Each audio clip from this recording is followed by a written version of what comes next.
예배에 앞서서 귀한 손님이 오셔서 여러분에게 소개합니다. 이병선 속초시장님 저에게 방문해서 예배에 참여해 주셨습니다.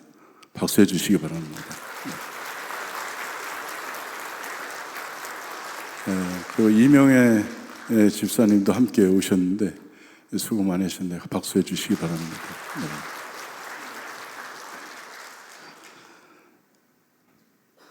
어릴 때 시골서 자랐다 보니 여름밤에 잠들기가 참 어려웠습니다. 간밤에 잘 주무셨습니까? 네.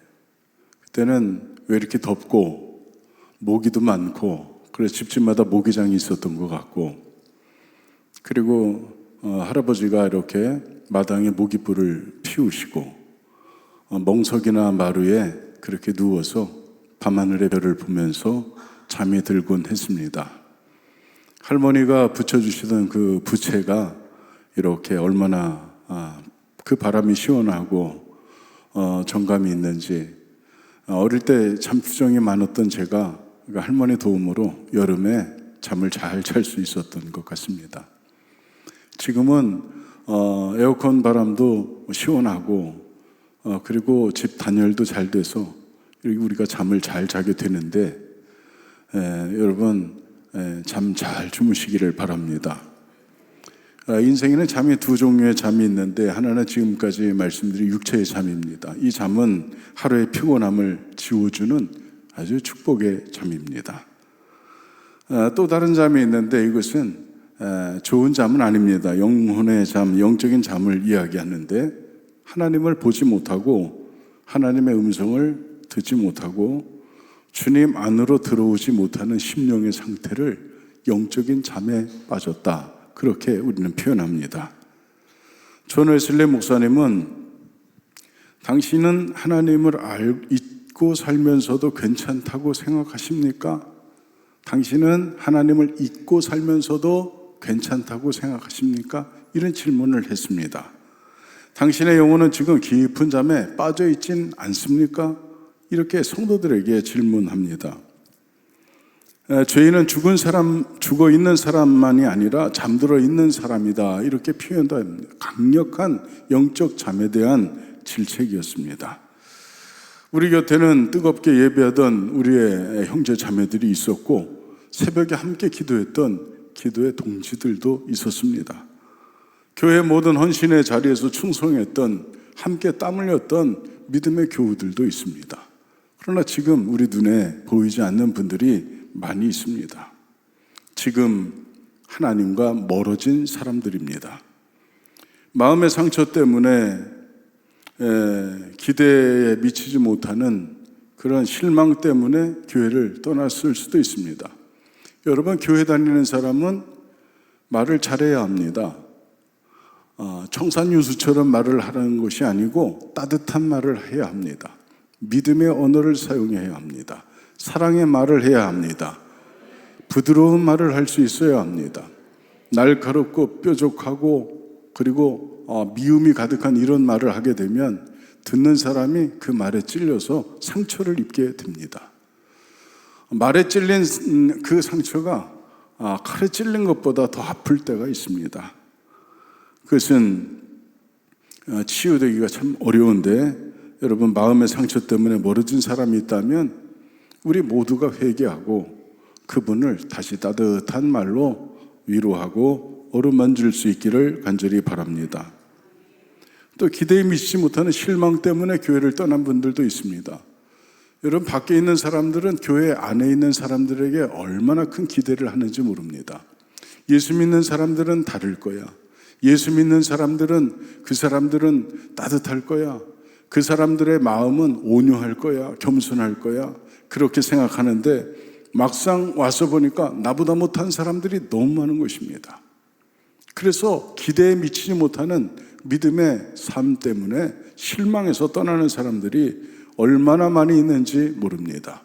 그냥 우리끼리 하는 얘기니까 이렇게 얘기하는데, 여러분, 우리 때문에 사실 아픈 사람들 참 많습니다.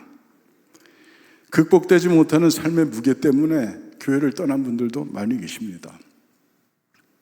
전에는 참 요즘이야 먹을 것이 풍부했지만 얼마 전까지만 해도 대박살을 싸서 쌀집에 가서 한 대, 두 대 이렇게 봉지에 싸서 그렇게 와서 먹고 사는 이들이 많이 계셨습니다. 주일이면 일을 나가야 먹고 살 수 있기 때문에 그분들이 교회를 나오지 못했습니다.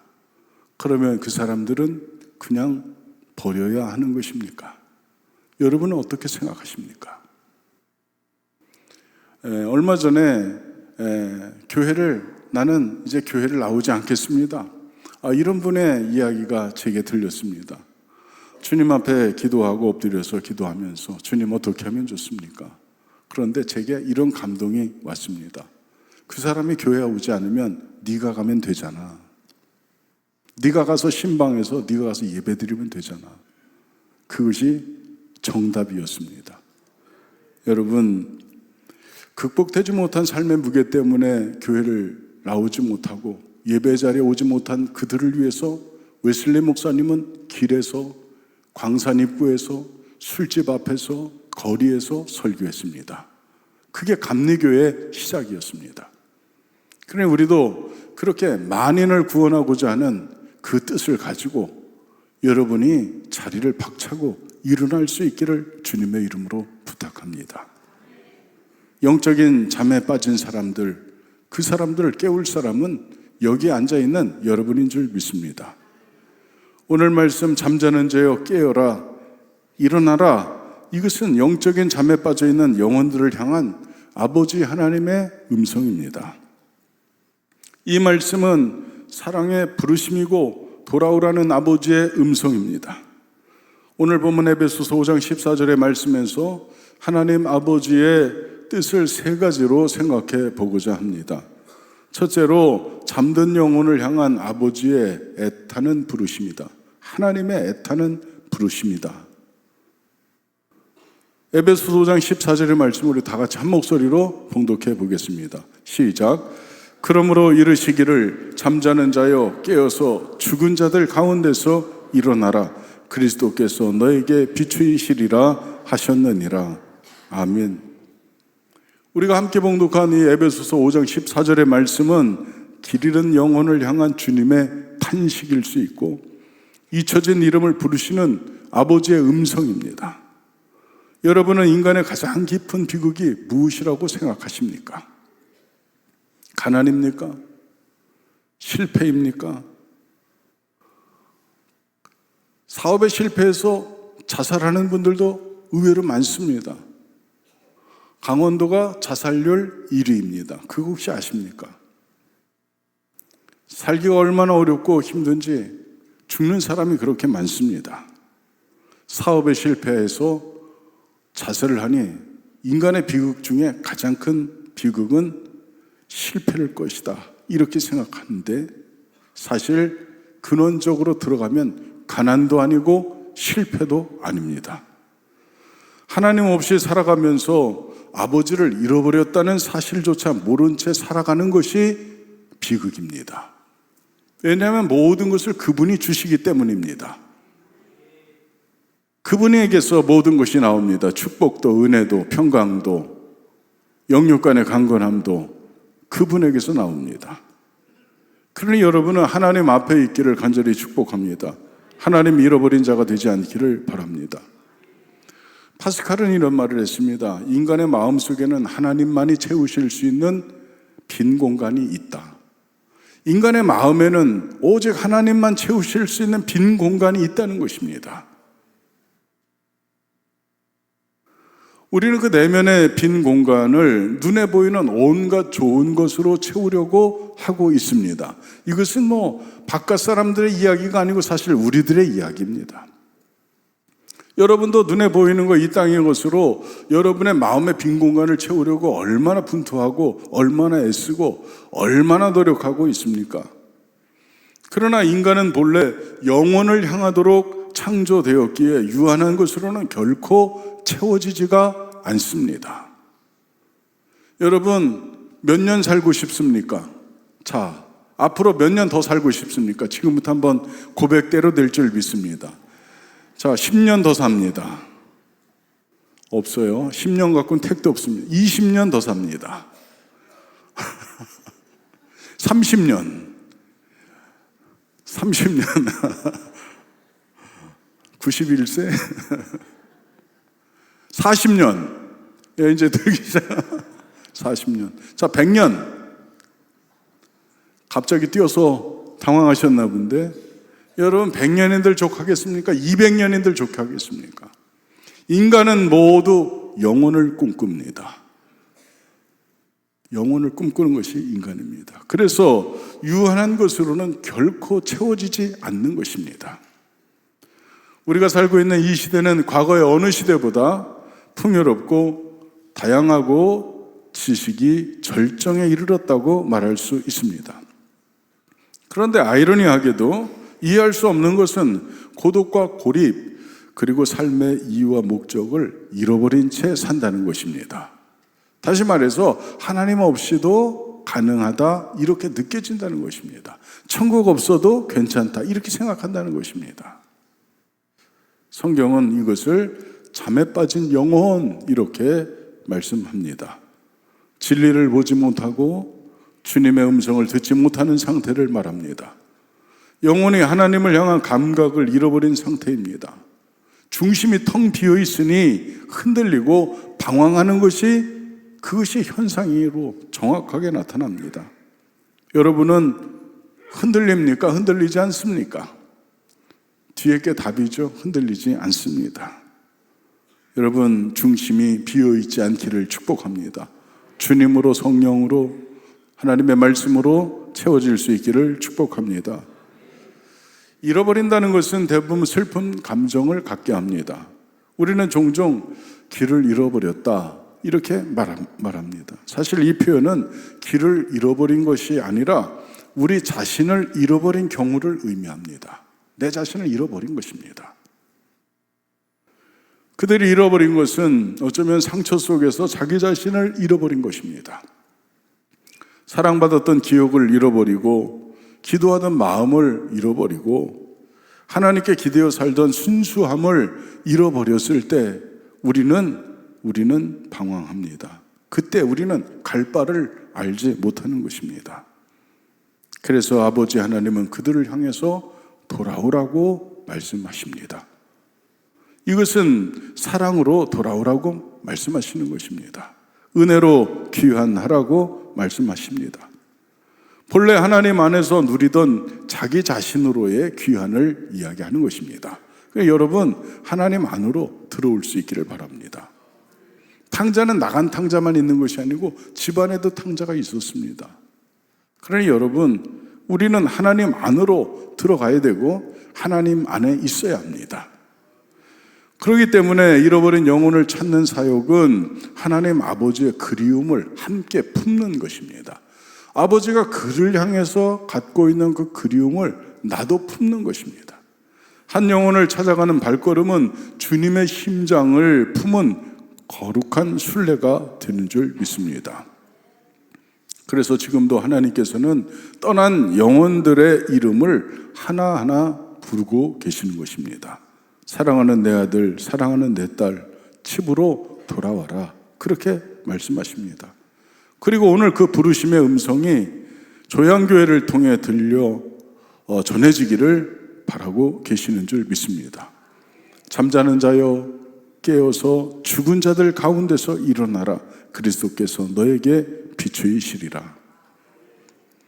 이 말씀은 길을 잃은 나그네를 집으로 인도하는 어둠 속의 등불 같은 음성입니다.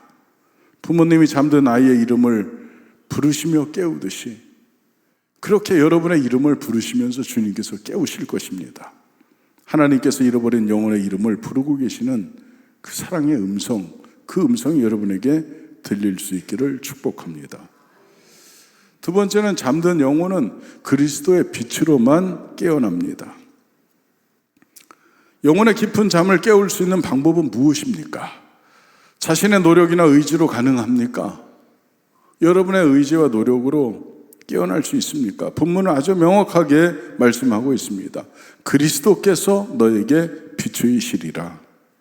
아멘. 에베소서 5장 14절 후반부의 말씀인데 잠든 영혼은 스스로 깨울 수 없습니다.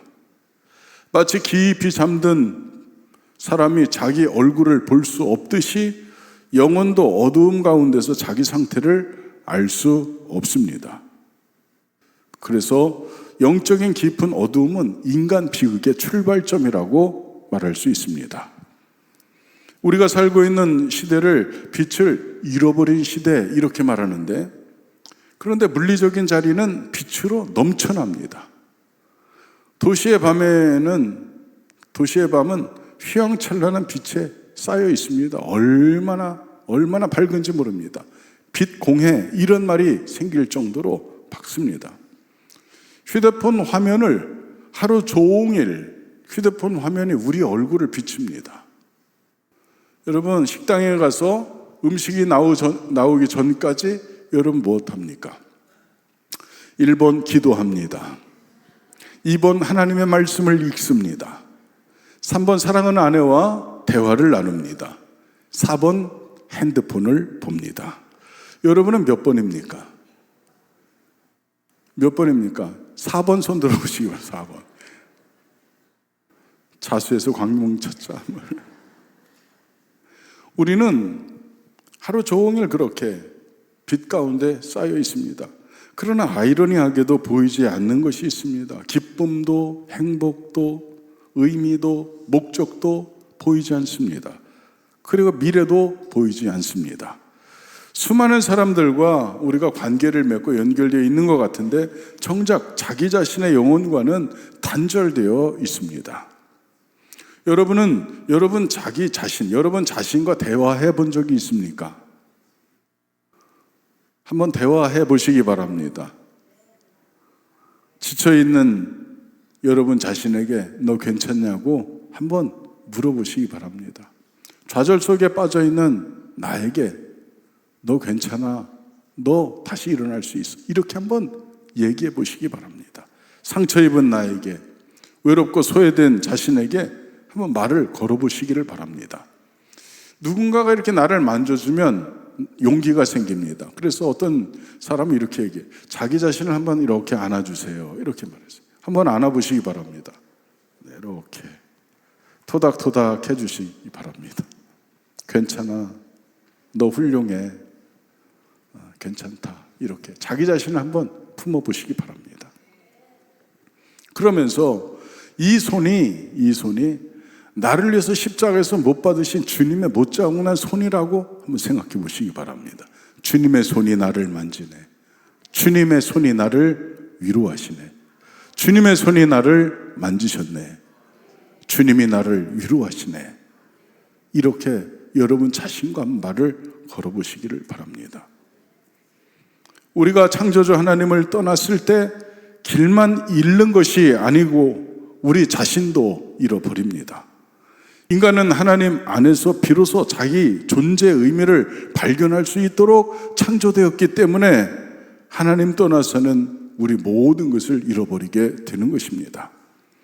요한복음 1장 5절에 보니까 빛이 어둠에 비치되 어둠이 깨닫지 못하더라. 이런 말씀이 있는데 여기서의 어둠은 빛이 없는 상태를 말하는 것이 아니고 어둠은 하나님을 잃어버린 사람들을 말하는 것입니다. 빛이 없는 상태를 이야기하는데 절망의 원인도 그렇고 상처 입은 이유도 그렇고 죄를 지을 수밖에 없는 이유도 빛이 없기 때문에, 빛이 없는 어둠이기 때문에 그렇다는 것입니다. 하나님을 잃어버린 사람은 다 그렇게 빠진다는 것입니다.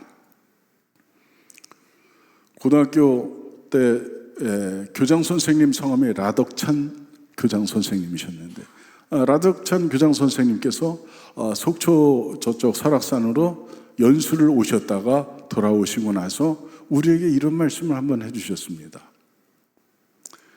이번에 연수를 갔는데 설악산에 하늘에 별이 총총하고 구름도 없는데 갑자기 비가 쏟아지더라. 비가 쏟아져가지고 위를 봤더니 어떤 교장 선생님이 위에서 실례를 하고 있었다. 깜깜한 밤이니까 술을 잔뜩 드신 교장 선생님이 밤에 베란다에 나가셔서 실례를 하신 것입니다. 그 밑에서 우리 라덕찬 교장 선생님이 이렇게 봉변을 당한 것이죠. 그러시면서 하신 말씀이 날이 어두우니까 빛이 없으니까 다 개가 되더라. 여러분, 하나님의 빛이 없는 사람들, 하나님 없는 사람들, 죄가 무섭겠습니까? 죄 짓는 것이 문제가 되겠습니까? 여러분은 어둠에 속하지 말고 빛의 자녀들처럼 빛 가운데 행할 수 있기를 간절히 바랍니다. 빛이 있어야 우리는 자기 자신을 갈무리하고 자기 자신을 살피게 되는 것입니다. 절망의 원인도 상처 입는 이유도 죄를 지을 수밖에 없는 이유도 빛이 없는 어둠이기 때문에 그렇습니다. 그러나 예수의 빛이 비추면 어둠은 저항할 수 없습니다. 한 줄기 햇살이 어두운 방 안에 들어오는 순간 어둠도 즉시 사라지는 것처럼 예수의 빛은 가장 깊은 절망보다 강하고 예수의 빛은 가장 시린 상처보다 따뜻합니다. 예수의 빛은 가장 무거운 죄도 소멸시키는 줄 믿습니다. 그래서 예수님은 세상에 비치고 생명의 빛이 되시는 것입니다. 요한복음 8장 12절에 이렇게 되어 있습니다. 나는 세상의 빛이니 나를 따르는 자는 어둠에 다니지 아니하고 생명의 빛을 얻으리라. 주님은 내가 빛이다 이렇게 말씀하셨습니다. 나를 따르는 자는 생명의 빛을 얻는다 이렇게 말씀하셨습니다. 그러므로 이 빛은 인격이고 이 빛은 생명이고 그리고 사랑입니다. 그래서 예수를 만난 사람들은 삶이 바뀌는 것입니다. 삭개오의 탐욕은 기꺼이 나누어주는 섬김의 마음으로 변화되었습니다. 막달라 마리아는 수치스러운 삶에서 존귀한 삶으로 변화되었습니다. 베드로는 실패한 인생에서 사명을 이룬 승리한 사람이 되었습니다. 빛은 사람을 변화시킵니다. 잃어버린 영혼을 깨우는 것은 그 빛의 사랑입니다. 영혼의 깊은 잠은 정죄와 비난으로 깨울 수 있는 것이 아닙니다. 정죄는 사람을 주눅들게 하고 숨게 합니다. 너 왜 그것밖에 안 되냐? 자꾸 그래. 안 돼. 네가 하는 일 안 되는 줄 내가 뻔히 알았다. 내가 이미 알았다. 이렇게 얘기하는 사람들이 있는데 그 사람, 그런 말을 듣는 사람은 주눅들고 숨게 됩니다. 그러나 주님의 사랑은 그 사람을 담대하게 만들고 타인 앞에 설 수 있도록 변화시켜냅니다. 아담이 죄를 지었습니다. 그리고 숨었습니다. 그런 아담을 하나님이 찾아오셨습니다. 그리고 수치를 가릴 수 있는 가죽옷을 지어 입히시고 하나님과 교제가 가능한 예배자로 아담을 세우셨습니다. 두려움에 빠진 베드로가 주님을 3번이나 부인하고 울며 떠났습니다. 무슨 낯이 있습니까? 무슨 면목이 있습니까? 그러나 그런 베드로를 주님은 갈릴리 바닷가에서 만나주시고 다시 그에게 사명을 주셨습니다. 내 양을 먹이라, 내 양을 치라, 내 양을 먹이라. 예수 그리스도의 빛은 회복의 빛입니다. 사랑하는 조양교회 성도 여러분, 모든 사람에게는 어두운 구석이 다 있습니다. 오랫동안 묻어둔 상처가 있고 죄책감도 있고 신앙의 열정을 잃어버린 아픔도 우리에게는 다 있습니다. 그러나 주님은 그런 우리를 정죄하기 위해서 오신 분이 아니셨습니다. 요한복음 3장 17절에 보니까 하나님이 그 아들을 세상에 보내신 것은 세상을 심판하려 하심이 아니요 그로 말미암아 세상이 구원을 받게 하려 하심이라. 예수님의 빛은 심판의 탐조등이 아닙니다. 길 잃은 배를 항구로 인도하는 등대의 빛이 예수의 빛입니다. 인생 광야에서 방황하는 나그네를 집으로 이끄는 가장 먼저 뜨는 저녁별, 그것이 예수의 빛입니다. 추운 겨울밤 얼어붙은 손을 감싸는 화롯불 같은 따뜻한 빛이 예수의 빛인 줄 믿습니다. 그러므로 오늘 주님의 음성을 들을 수 있기를 바랍니다. 잠자는 자여 깨어라 일어나라. 이 음성은 잃어버린 영혼을 다시 품에 안으시려는 목자의 음성입니다. 예수의 빛이 비치는 곳에는 언제나 새로운 시작이 있습니다. 오늘 이 빛이 우리 영혼과 우리가 품고 기도하는 모든 잃어버린 양들에게 충만히 비추어지기를 축복합니다. 마지막으로 세 번째, 깨어난 영혼은 다시 빛 가운데 걷게 됩니다. 회복된 영혼이 어떤 삶을 살아야 하는가? 회복된 영혼은 어떤 삶을 살아야 하는 것입니까? 그리고 하나님께서는 그 깨어난 영혼을 왜 다시 세우시는 것입니까? 그것을 오늘 말씀이 보여주고 있습니다. 에베소서 5장 14절의 후반부에 보니까 그리스도께서 너에게 비추이시리라 하셨느니라. 아멘. 잠에서 깨어나는 것이 끝이 아닙니다. 깨어난 사람은 일어나야 되고, 일어난 사람은 걸어야 하고, 걸어가는 사람은 목적지를 향해 나가야 하는 것입니다. 하나님의 은혜는 우리를 깨우는 데서 끝나지 않습니다. 그 은혜는 우리를 다시 일으켜 세우시고, 다시 걷게 하시고, 다시 사명을 품게 합니다. 여기서 말하는 회복은 과거로 돌아가는 것이 아닙니다. 하나님의 회복은 과거로의 복원이 아닙니다. 하나님 우리를 더 깊은 은혜와 더 깊은 성숙한 믿음으로 인도하시는 줄 믿습니다. 신학대학 1학년 들어갔더니 어떤 선배님이 그런 얘기를 했습니다. 1학년 때는 장로의 믿음, 장로님들이 믿음이 좋으시니까 1학년 때는 장로의 믿음, 2학년이 되니까 권사의 믿음, 이렇게 3학년이 되니까 집사의 믿음, 4학년이 되니까 성도의 믿음, 그러고 나서 뭐가 됩니까? 전도사가 됩니다. 신학교 4년 내내 배운 것이 비평학을 많이 배웁니다. 양식 비평, 문학 비평, 역사 비평, 온통 비평만 배웁니다. 자료설 이런 것만 배웁니다. 그래서 하나님의 말씀이 이리저리 찢어지고 그리고 뜯겨지고, 무엇이 진짜 하나님의 말씀인가, 오리지널 하나님의 말씀 무엇인가, 그것만 하다 보니까 나중에는 성경이 그냥 백지가 되어버립니다.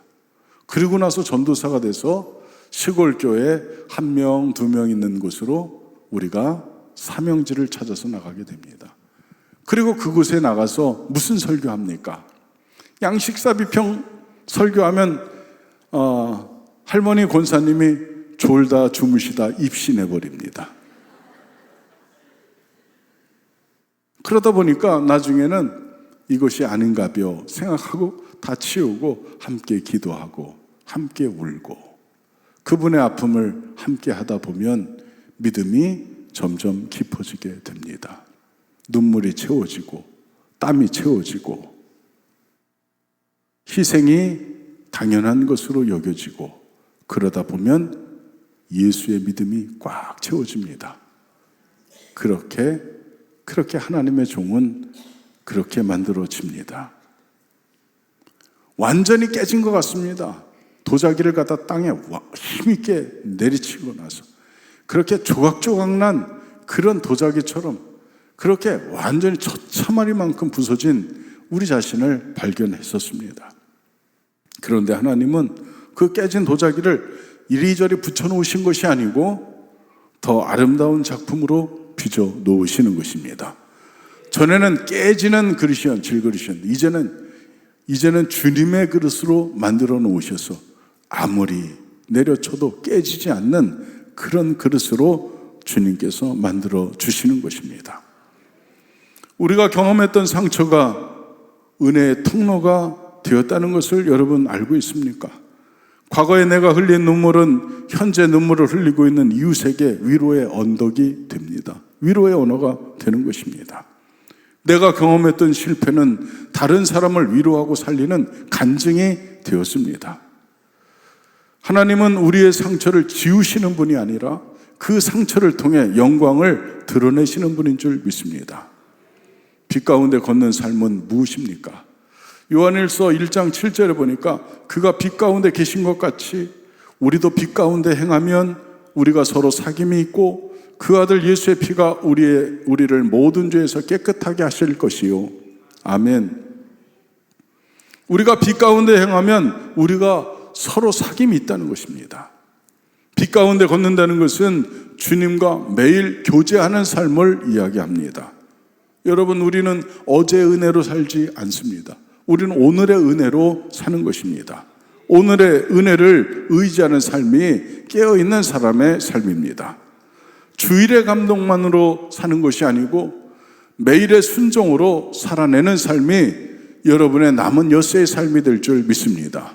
주님의 말씀에 순종하며 주님의 말씀대로 사는 그 한날 한날의 순종의 삶이 여러분의 삶을 인도할 줄 믿습니다. 이렇게 빛 가운데 선 사람은, 빛 가운데 행하는 사람은 주님과 교제할 줄 아는 사람입니다. 여기에 중요한 가치가 있는데 깨어난 영혼은 또 다른 영혼을 깨운다는 것입니다. 옆 사람 깨우시기 바랍니다. 주님은 회복된 사람을 통해 다른 영혼을 회복시킨다는 것입니다.